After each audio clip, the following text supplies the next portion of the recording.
네, 이명박 전 대통령에 대한 영장실질 심사가 피의자 없이 서류 심사로만 진행되고 있습니다. 이 전 대통령은 현재 논현동 자택에서 법원의 결론을 기다리고 있는 상황입니다. 자, 이 전 대통령의 구속 여부와 쟁점들 전망해 보겠습니다. 이수희 변호사와 함께하겠습니다. 안녕하세요. 예, 안녕하십니까. 예, 지금 이명박 대통령은 출석을 안 하겠다 이렇게 말을 했고 지금 법원에서 굉장히 많은 분량이더라고요. 검찰이 한 8만 페이지 분량의 자료를 제출했다고 하는데요. 뭐 피의자 쪽에서도 자료를 제출했겠고요. 예. 굉장히 오래 걸릴 것 같은데 구속 여부는 언제쯤 결론이 날까요? 글쎄 오늘 밤은 넘길 것 같고 어쩌면 그 새벽을 넘길 수도 있겠죠. 예. 이 그 분량으로만 보면. 그런데 우리 형사소송법에서는 그 영장 청구, 그러니까 체포되어 있지 않은 피의자의 경우에 영장 청구를 받았을 때 그 영장 전담 판사가 뭐 어느 시간 동안 꼭 그 발부를 해야 된다라는 규정은 없어요. 시간 예. 규정이. 근데 보통의 경우에는 뭐 24시간을 지나는 경우는 없었죠. 예. 이전에 그러니까 뭐 한 새벽쯤에 늦게 나와도 새벽이나 이럴 때는 발부 여부가 이제 결정이 됐는데요. 아마 그 핵심 포인트들이 있죠. 범죄의 소명이 어느 정도 되어 있나. 네. 그리고 구속 그러니까 도주 우려가 있느냐. 증거인멸의 우려가 있느냐, 뭐 이런 것들 그 요건 위주로 그 이 기록을 검토한다고 하면 예. 뭐 25년 차 이상 되는 굉장히 그 연차가 높은 부장 판사들이기 때문에 아마 그 새벽이 넘어서 뭐 아무리 늦어도 오전 내에는 발부 여부가 결정이 되지 않을까 싶습니다. 예, 그리고 이 전 대통령은 혐의를 지금까지 계속해서 부인하는 입장을 보여왔잖아요. 그리고 게다가 지금 영장 실질 심사에도 불출석하겠다 이렇게 말했으면 보통 그 구속영장이 발부되는데 좀 피의자 입장에서는 뭐 손해다 이런 말이 나오던데 어떻습니까? 이 상황은? 그러니까 영장 실질 심사는 이제 피의자 입장에서 그러니까 예. 기소되기 전에 피의자 입장에서는 구속을 피할 수 있는 그 첫 번째 관문이거든요. 그러니까 제가 재판에 출석 잘하겠습니다. 수사기관에 오라 그러면 잘 출석하겠습니다. 이것이 예. 이제 도주 우려 중에 하나거든요. 뭐 아예 멀리 도망가는 것도 있지만 제가 출석과 수사에 잘 응하겠습니다라는 것을 이제 소명을 하고 그리고 뭐 증거도 뭐 인멸할 여지가 없다든가 이런 것들을 소명할 수 있는 그 구속되기 직전에 할 수 예. 있는 기회인데 마지막 기회인데 그런 면에서 이제 방어권 보장이라고 얘기하죠. 그런데 그것은 본인을 위한 방어권이기 때문에 그것을 포기할 수는 있는 거죠. 그것이 뭐 헌법 정신의 위배라든가 형사소송법에 반하는 것은 아닙니다. 그거는 전적으로 이제 포기를 했을 때 불리해지는 것은 피의자 본인이기 때문에요. 예. 근데 이제 어제 혼선이 있었던 것은 유례가 없이 이제 그 이명박 전 대통령의 변호인단 쪽에서 피의자는 출석하지 않지만 신문기일을 열어주셔서 뭐 피의자 변호인들의 얘기를 들을 기회를 주신다면 우리는 출석하겠다라는 의사 표시였거든요. 예. 거기에 대해서 검찰에서 이제 강하게 그 거부 반응을 보인 거죠. 피의자는 없는데 왜 변호인단만 나오는 신문이 어디 있느냐. 예. 그래서 이제 그 뭐 여러 가지 좀 형사소송법에 뭐 시시콜콜하게 경우의 수에 맞게 다 규정되어 있는 건 아니기 때문에 잠시 혼선이 있었지만 법원에서는 지금 이제 영장 전담 그 판사의 그 의견은 피의자가 출석하지 않는다면은 신문기를 열 필요가 없다. 이것은 그래서 이제 서면으로만 판단하기로 한 거죠. 그렇군요. 그 부분에 대해서는 굳이 법원이 이렇게까지 할 필요가 있었는가? 너무 우유부단한 행동이었다. 이런 뭐 비판의 목소리도 나오는 것 같더라고요. 유례가 없는 사례였기 때문에, 그러니까 헷갈릴 수 있다. 이런 거군요. 충분히 그런 경우에는 검토가 필요하니까요. 그것을 어떤 댓글을 보고 제가 깜짝 놀랐는데 그것을 영장 기각으로 받아들여서 신문기를 뭐 취소 이것을 그 영장 기각으로 받아들여서 이명박 전 대통령이 힘이 너무 센 거 아니냐 뭐 이런 비판적인 댓글이 있던데 그런 거는 아닙니다. 알겠습니다. 자, 그리고 이명박 전 대통령 측근의 얘기를 들어보니까 만약에 오늘 밤이나 내일 새벽에 구속영장이 발부가 된다면 뭐 이 전 대통령이 간단한 소회를 밝힐 것이다 이런 얘기를 하고 있더라고요. 그런데 지금까지는 이 전 대통령의 입장은 이 수사는 정치 보복이다 이렇게 계속 일관되게 주장하고 있지 않습니까? 어떤 내용이 나올까요? 소감문에. 이제 이 소회를 밝힐 기회가 지금 이제 영장이 만일 발부가 된다면 그 바로 집행을 해야 되잖아요. 그러면 우리 형사법에 의하면은 검찰의 사법경찰이 그러니까 이제 수사관이 가서 지금 자택에 있기 때문에 자택으로 가서 그 차의 양쪽에 이렇게 그 뭐 경호를 할까요, 호위를 할까요? 그러고 이제 그 동부구치소가 될 가능성이 높은데 네. 거기 구치소로 바로 가게 되거든요. 그럼 구치소 앞에서 내려서 걸어갈 수는 없는 거잖아요. 구치소의 문이 통과하겠죠, 그냥 통과를 할 거. 예. 그래서 소회를 밝힐 만한 직접 나와서 소회를 밝힐 만한 시간적인 여유가 있을까? 그러면 그 수사관이 도착하기 전에 뭐 따로 나와서 입장을 발표한다면 모를까? 그게 아니면은 시간상으로도 좀 그럴 여유가 있을까 싶습니다. 아마 비서실 명의로 나올 수도 있고. 예. 그렇군요. 자, 그리고 이번 뭐 이명박 전 대통령의 구속 여부 법원이 판단하는데 가장 중요한 핵심이 과연 금품 수수 사실을 본인이 알았는가? 그렇게 해서 모른다고 말하고 있으니까요. 그리고 다스의 실소유주는 이명박 전 대통령인가 이거잖아요. 어떻게 판단이 될까요? 이거는 이제 이거 법정에 가서는 굉장히 치열하게 다퉈줄 부분이고요. 예. 그런데 이제 지금 구속영장 발부에 있어서는 이제 범죄 사실에 대해서 얼만큼 소명이 되느냐의 부분이거든요. 이거는 이제 검찰에서 그 책임을 지고 있는데 예. 그래서 8만 쪽에 달하는 아주 방대한 양의 그리고 몇백 쪽의 그 참고인들의 진술조서, 참고인들의 진술조서가 또 그 제출이 됐다라고 하는데요.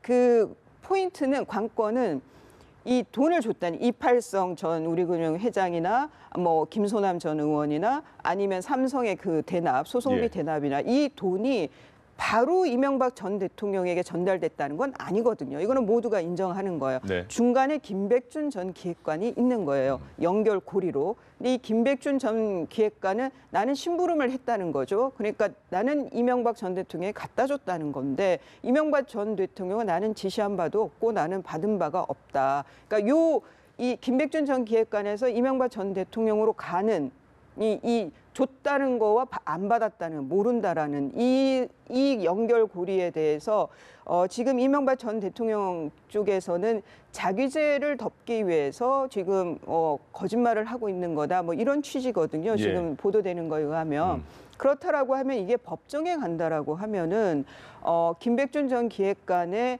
그 증언을 하러 나와야 되죠. 어차피 네. 그랬을 때 그 증언에 대해서 탄핵을 할 거예요. 그러니까 이 감춰줬던 자기 죄라는 게 뭔지, 어떤 부담을 덜기 위해서 줬다고 진술을 할 수밖에 없었는지, 뭐 이런 것들에 대한 공방이 있을 거예요. 사실관계 자체에 대해서. 근데 이것은 이제 기소 후에 법원에서의 문제이고 지금 영장 그 발부 여부에 대해서 판단할 때에는 이 참고인의 진술 조서가 그 굉장히 일관된 주장을 하고 있다라고 하면은 예. 그리고 구체적이라고 하면은 범죄 사실에 대해서 소명이 됐다고 볼 가능성이 높아 보입니다. 그렇군요.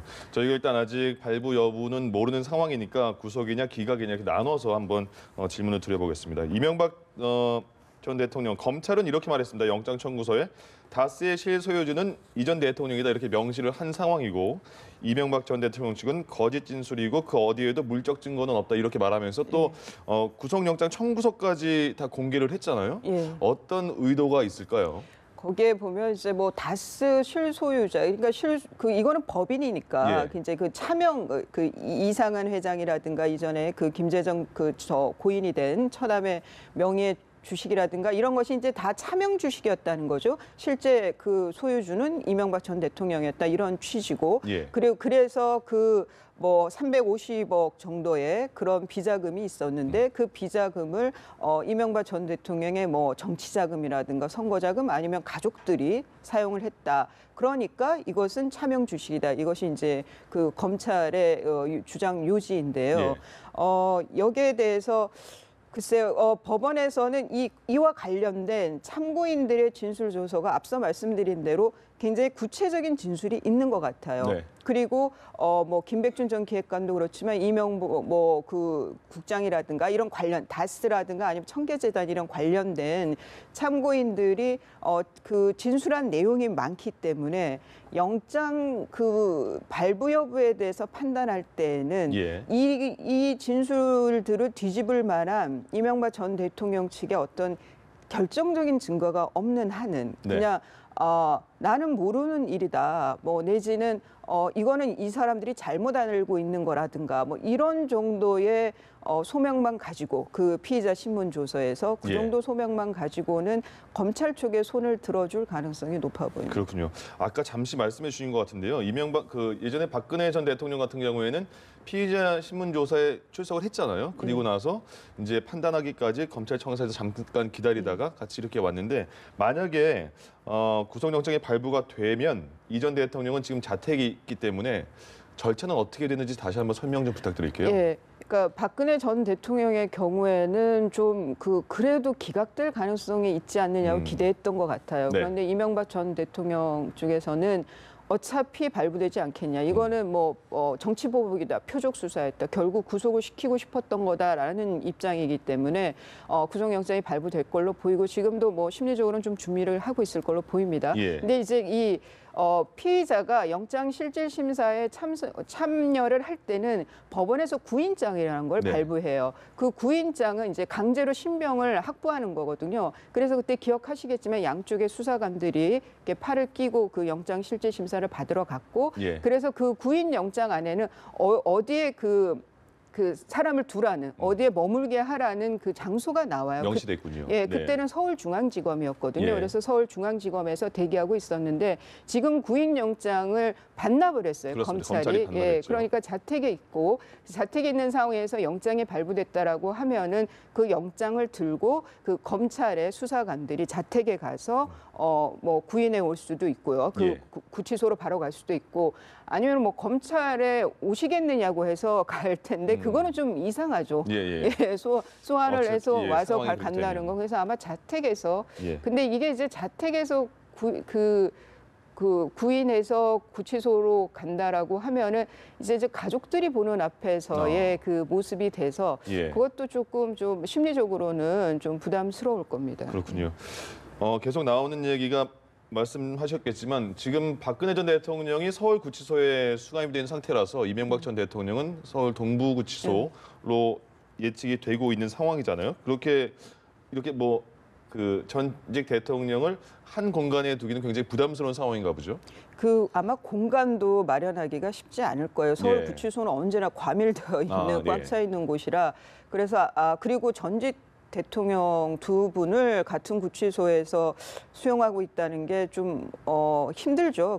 뭐 인력들도 그렇고 예. 그래서 동부구치소가 될 가능성이 높다고 보고 있는 거고요. 네. 지금 동부구치소는 이제 새로 지어진 곳이라서 시설이 좀 훨씬 좋습니다. 서울구치소보다. 그리고 지금 이제 최순실 씨가 동부구치소에 있는 걸로 그렇군요. 있죠. 예. 김기춘 전 비서실장도 동부구치소에 있는 걸로 좀 기억이 나는데요. 예. 근데 그 이명박 전 대통령의 논현동 자택에서는 새벽쯤에 발부가 된다라고 하면은 시간이 얼마 걸리지 않을 거예요. 이동하는데. 10km, 11km 정도 되더라고요. 그러면 거리가요. 그렇다라고 하면은 뭐 오늘 그 오전 안에 뭔가 집행이 된다라고는 그렇게 수용까지도 오늘 오전에 다 끝날 것 같습니다. 그렇군요. 예. 저희가 이제 그 전두환 노태우 전 대통령에게는 이제 전직 대통령 예우가 없기 때문에 C라는 호칭을 많이 쓰잖아요. 예.